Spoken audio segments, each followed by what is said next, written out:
All right, guys, welcome back to Full Circle with Joyce. Just about 20 minutes to go until the top of the hour. But in this time, we want to talk about our nutrition, diets, and how to actually boost and strengthen our immune system. We were just talking there about our pandemic survival kit as far as our finances are concerned. And I know a lot of you are concerned about medical cover, but hopefully, as we always say, prevention is better than cure. And so hopefully you're eating right and actually supporting your body in that way. Joining us now via Skype, we have Ashley Kibuda, who's a registered dietitian and nutritionist.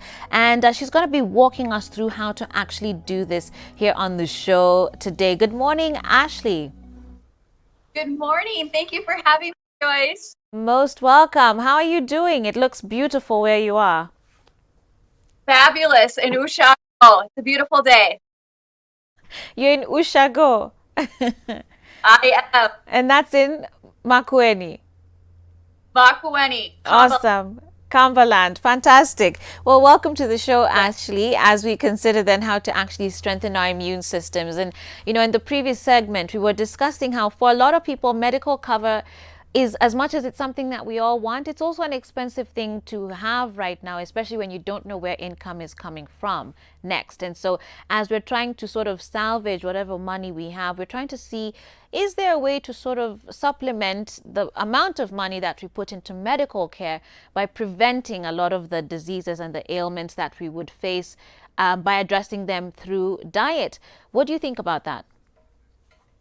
Absolutely. And I think that's the best approach because prevention is always easier than treatment. And we're also going to think about our quality of life. We would rather be healthy and prevent the illness from actually getting the illness. So I absolutely agree with that. About actually boosting our immune systems. It's not a matter of, whether you're born with, a stronger, I mean, obviously some are born with maybe a stronger immune system than the others, maybe based on some pre-existing conditions. But it seems it is possible for everyone to do something to strengthen their immune Yes. system.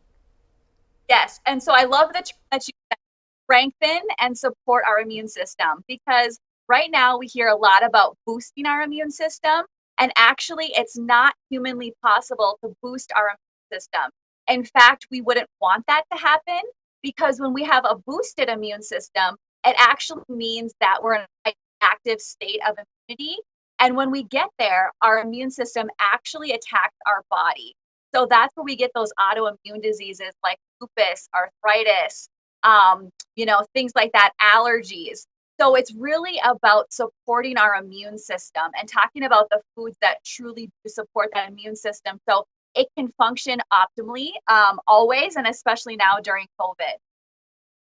I want us then to talk about the specific nutrients and the types of foods that we should be, looking at, especially in the season with COVID. What are some of the things that we should be sure to include in our diets? I know you're in Ukambani now. You must be eating a lot of mudokoi. How is that? Hila siku, hila siku. I wouldn't be in Kamaland if we didn't have the molokoi. So it's fabulous, and all the fresh produce is great to have around us. But really, in terms of supporting our immune system, the nutrients we want to focus on are the antioxidants. So especially vitamin E, vitamin C. So getting those from a lot of our produce, and then fruits and vegetables, and then that vitamin E from our nuts and our seeds that we have, and then our minerals like selenium and zinc. Zinc is actually very key in supporting our immune system. And many times we forget about zinc and we focus so much on vitamin C. So a source of zinc would be seafood. I know that can be expensive, but also those nuts and seeds. Those are really going to help us get that zinc. And believe it or not, you can get some from beef as well. And so I know most Kenyans love their beef. So making sure we're choosing lean beef is a good way to get that zinc. Other things, vitamin D.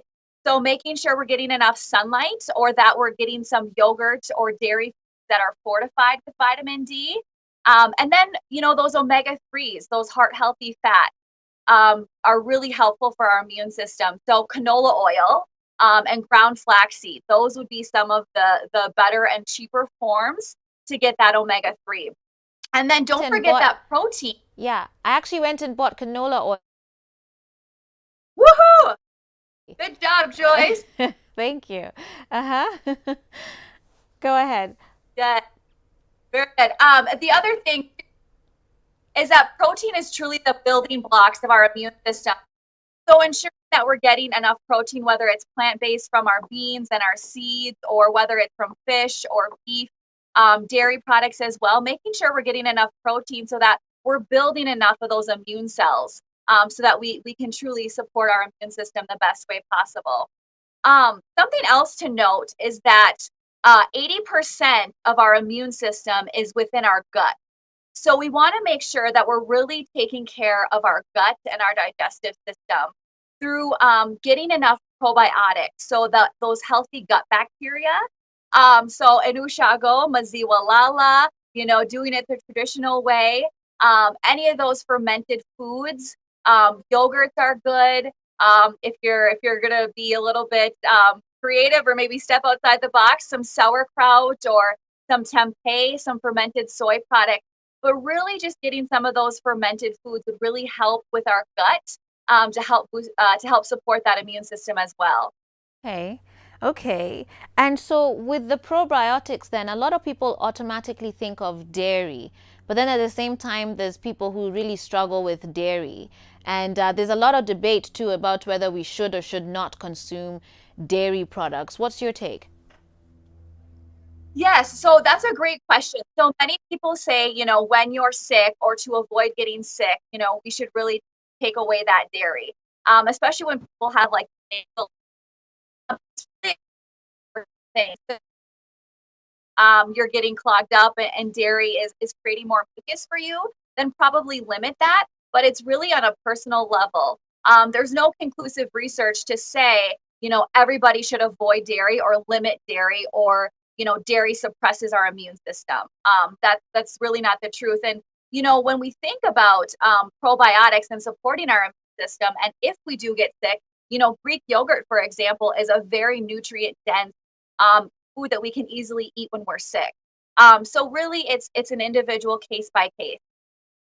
Okay, I want to ask you about vitamin C because there's a lot of questions Yes. about whether you should take it through a supplement or if oranges do. I understand grapes might, is it true that grapes have more vitamin C than even oranges? Oh, I don't know that one off the top of my head.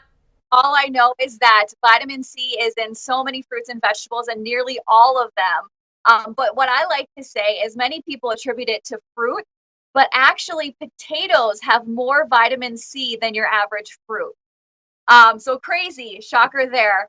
But getting back to your question about versus food. So as a dietitian, I always recommend food first, Mm. because our body is more efficient at getting the nutrients from the food. That's how our body is meant to get.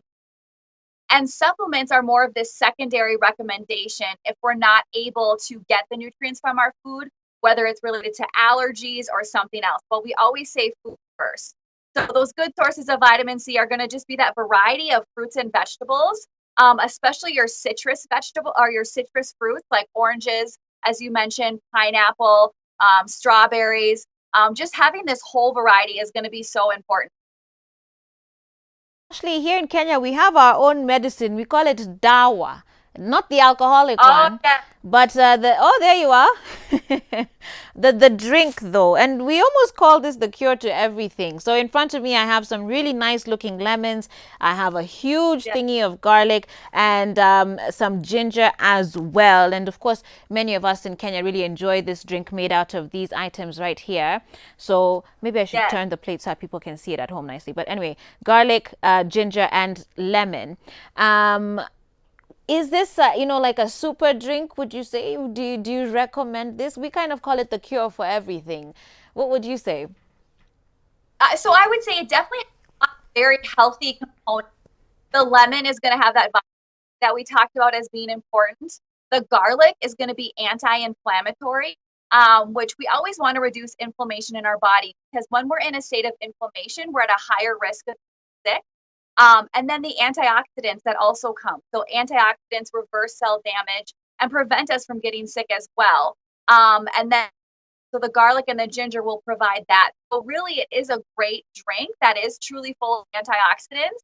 But I don't like to say it's going to cure all, and be the number one thing to do and the only thing to do, because it's really about the lifestyle. So having that maybe in the morning or twice a day, and making sure we're eating well balanced diets with a variety of fruits and vegetables and protein and all those good probiotics and lots of fiber, and making sure we're managing our stress levels as well, because stress can really decrease our immunity as well. And the other one that we've been hearing a lot about in different research, everything from skincare to now our bodies, is turmeric. And I don't know what your take is on that. And as you address that question, could you also talk about dried sort of herbs and spices versus the fresh ingredients? Because sometimes it's harder to keep the fresh ones for a longer time, so it gets expensive. But say if I was to use, if turmeric is that great, can I use it as a dry ingredient, or do I have to get the fresh stuff and start grating it and all that good jazz? Same with all these other herbs as well.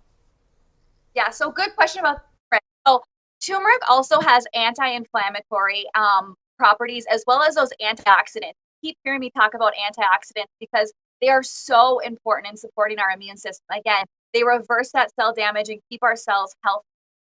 So having turmeric as we're cooking, so I use it as a dry spice. You could also use it fresh. It's just about this variety. It's not necessarily one being better than the other. And it's not about, because it's good for me, I'm going to just use the whole container or use a whole piece of turmeric. It's really just about adding those amounts that we would use in our cooking. So again, it's using that variety, using some raw and using some fresh, and then using some that's in the powder form.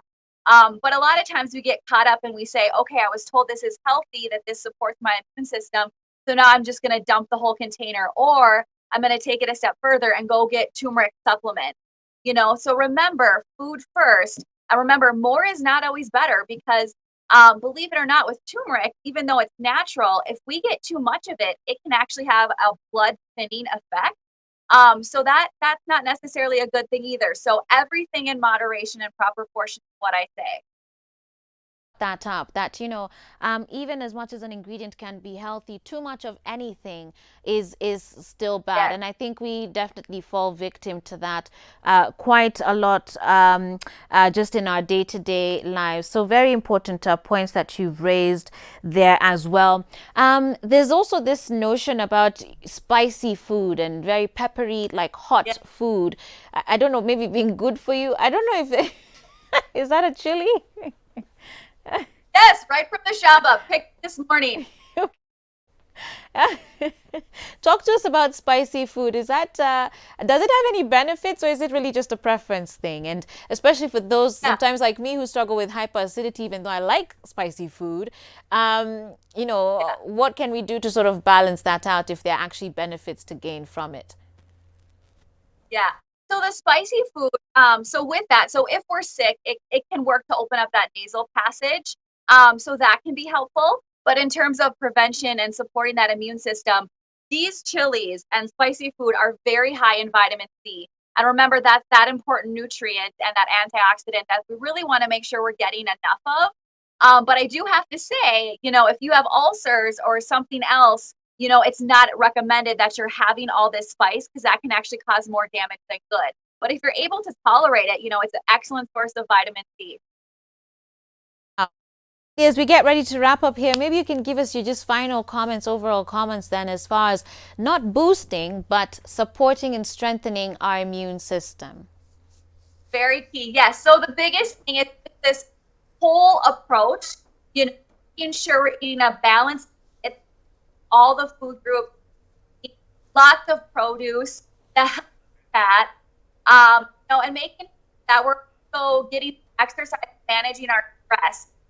Really this whole approach. Working towards prevention, we can feel our best and also help prevent getting sick. And when we are supporting our system, if we were to get sick, it hopefully will last a shorter period of time. Yes. Yeah, absolutely. Yeah. And the other thing too is don't fall for these extreme recommendations that people extreme things, because if it sounds too good to be true, it is. So it's Yeah. really just everything in a cup of dawa here, making sure we're getting our health foods that we talked about. Absolutely. Ashley, thank you so much. Please do enjoy ukambani and all the mudokoi you can eat. And we hope to talk to you another time. Wonderful. Thank you so much. Take care. Be healthy. All right, guys. Now, with that said, we've come to the end of our show today. Thank you so much for your company and for being here with us. And I hope that that conversation has encouraged you guys as well, as far as just what you can do to be taking care of yourselves and your loved ones. It doesn't have to be as expensive as we think. Just take this holistic approach, eat right, exercise, stay healthy, sanitize, of course, and do all that you need to do, and we shall be just fine. Okay, with that said, let's call it a day and meet here tomorrow as we wrap up the week with lots of music. DJ Sadiq will be back in studio with us, and we'll also have our musical guests joining us as well. Until then, God bless you, and we'll see you soon. Ciao.